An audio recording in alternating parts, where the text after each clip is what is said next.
एक समय की बात है, एक व्यापारी अपनी 3 बेटियों के साथ रहता था। व्यापारी को अपनी तीनों बेटियों से प्यार था।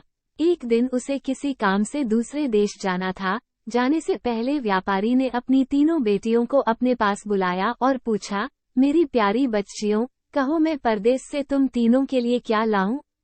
पहली बेटी ने सुंदर कपड़े और दूसरी बेटी ने गहने मंगवाए। तीसरी बेटी, जिसका नाम ब्यूटी था, उसने अपने पिता से कहा कि वो उसके लिए एक गुलाब का फूल ले आए। व्यापारी ने अपनी तीनों बेटियों से उनके उपहार लाने का वादा किया और अपने सफर पर निकल पड़ा। अपना काम खत्म करके व्यापारी जब अपने घर की ओर चला, तो वह तूफान में फंस गया और रास्ते से भटक गया। बहुत कोशिशों के बाद भी वो अपने घर का रास्ता ना ढूंढ सका। तब तक तो अंधेरा भी हो चुका था। तभी अचानक उसकी नज़र एक रोशनी पर पड़ी जो दूर एक महल से आ रही थी। व्यापारी ने सोचा शायद महल में उसे रात बिताने की जगह मिल जाए, इसलिए वो उस तरफ चल पड़ा। जब व्यापारी महल में पहुंचा तो महल में कोई भी नहीं था। उसने हर तरफ देखा लेकिन उसे महल में कोई नहीं मिला। आश्चर्य की बात थी कि खाने की मेज पर कई प्रकार के स्वादिष्ट व्यंजन रखे हुए थे, परंतु उन्हें खाने वाला कोई नहीं दिख रहा था। भोजन को देख व्यापारी की भूख और बढ़ गई थी, इसलिए उसने भर पेट खाना खाया और एक कमरे में मुलायम गेंदों पे सो गया। सुबह व्यापारी ने जब महल के बागीचे में सुंदर गुलाब खिले देखे, तो उसे ब्यूटी से किया हुआ वादा याद आ गया। उसने एक फूल तोड़ा और घर की ओर जाने लगा। तभी वहां एक भयानक जीव प्रकट हुआ और बोला, मैंने तुम्हें अपना भोजन खाने दिया, अपने मुलायम गेंदों पर सोने दिया और तुम मेरे ही बागीचे से गुलाब तोड़ रहे हो। तुम्हें इसकी सजा भुगतनी होगी। व्यापारी बहुत डर गया था, कांपते हुए बोला, मुझे माफ कर दो, माफ कर दो मुझे मत मारो। ये गुलाब मैंने अपने लिए नहीं तोड़ा, अपनी बेटी के लिए तोड़ा था। मैंने अपनी बेटी से वादा किया था कि मैं उसके लिए गुलाब का फूल लाऊंगा। ये सुनते ही राक्षस ने व्यापारी से कहा कि वो एक शर्त पर उसे छोड़ेगा, उसे अपनी बेटी को महल में भेजना होगा। डरा और घबराया हुआ व्यापारी अपनी बेटी को भेजने का वादा कर वहां से चला गया। घर पहुंचकर व्यापारी ने अपनी बेटियों को सारी बात बताई और ब्यूटी से माफी मांगते हुए कहा, अपनी जान बचाने के लिए मुझे उस समय कुछ समझ नहीं आया और मैं राक्षस से यह वादा कराया। मुझे माफ कर दो ब्यूटी, अपने स्वार्थी पिता को माफ कर दो।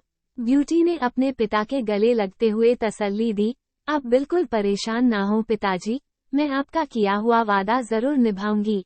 ब्यूटी जब महल पहुंची तो बहुत घबराई हुई थी। राक्षस का भयानक चेहरा देखकर वो बहुत डर गई, लेकिन राक्षस ने उसका खुले दिल से स्वागत किया। राक्षस ने उसे रहने के लिए अपने महल का सबसे अच्छा कमरा दिया और जब ब्यूटी आग के सामने बैठकर कढ़ाई करती तब राक्षस उसके पास घंटों तक बैठा रहता और उसे निहारता रहता। धीरे धीरे दोनों को एक दूसरे का साथ अच्छा लगने लगा और वे अच्छे दोस्त बन गए। अब वो दोनों सारा दिन एक दूसरे से बातें करते और खुश रहते। राक्षस को ब्यूटी बहुत अच्छी लगती थी और वो उससे शादी करना चाहता था, लेकिन डरता था कि ब्यूटी एक राक्षस से कभी शादी नहीं करना चाहेगी। बड़ी हिम्मत जुटाकर एक दिन उसने ब्यूटी से अपने दिल की बात कहने का फैसला किया। जब वो ब्यूटी के पास पहुंचा तो देखा कि ब्यूटी अपने पिता को याद करके बहुत उदास है। उससे ब्यूटी की उदासी देखी नहीं गई और उसने ब्यूटी को एक जादुई शीशा दिया जिससे वह अपने पिता को देख सके। ब्यूटी बहुत खुश हुई, लेकिन जब उसने अपने पिता को देखा तो वह बहुत बीमार थे। ये देख ब्यूटी ने राक्षस से अपने पिता से मिलने की इच्छा जताई।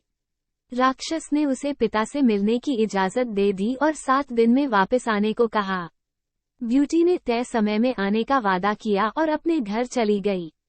ब्यूटी को सामने देख व्यापारी खुश हो गया और जैसे जैसे उसे पता चला कि राक्षस देखने में भले ही क्रूर हो लेकिन वह दिल का बहुत ही नेक और दयालु है, व्यापारी की सेहत और सुधरती गई। परिवार से मिलने की खुशी में 7 दिन कब निकल गए, ब्यूटी को पता ही नहीं चला। एक दिन ब्यूटी ने सपना देखा कि राक्षस की हालत बहुत खराब है और जल्दी ही मरने वाला है। अगले ही दिन वह महल वापस आ गई और उसने पाया कि राक्षस बगीचे में बेसुध पड़ा हुआ था जैसे वह मर चुका हो। ब्यूटी उसे देखते ही रो पड़ी, तुम मुझे छोड़कर मत जाओ, मैं तुमसे बहुत प्यार करती हूँ और तुमसे शादी करना चाहती हूँ। मैं अपनी सारी जिंदगी तुम्हारे साथ बिताना चाहती हूँ। जैसे ही ब्यूटी ने ये शब्द कहे, एक रोशनी ने राक्षस को ढक लिया, और जब रोशनी गायब हुई तो भयानक और क्रूर दिखने वाला राक्षस एक खूबसूरत राजकुमार में बदल चुका था। राजकुमार ने बताया कि एक दुष्ट जादूगरनी ने उसे एक राक्षस बना दिया था और सच्चे प्यार से ही उस जादू को तोड़ा जा सकता था। बहुत समय से राजकुमार उस लड़की को ढूंढ रहा था, जो उससे उस रूप में प्यार करे जिससे सब डरते थे, जो उसकी सूरत से नहीं बल्कि उसके गुणों को चाहे। आखिरकार राजकुमार को उसका सच्चा प्यार मिल गया और वो बहुत खुश था। जल्द ही ब्यूटी और राजकुमार की शादी हो गई और वो अपनी गुलाबों सी खूबसूरत दुनिया में हंसी खुशी रहने लगे। शिक्षा। इस कहानी से हमें ये शिक्षा मिलती है कि हमें किसी की सूरत को देखकर उसकी सीरत का अंदाजा नहीं लगाना चाहिए। इंसान का बाहरी रूप सिर्फ दिखावा है, उसका साफ दिल, उसके गुण देखकर इंसान से प्यार किया जाता है।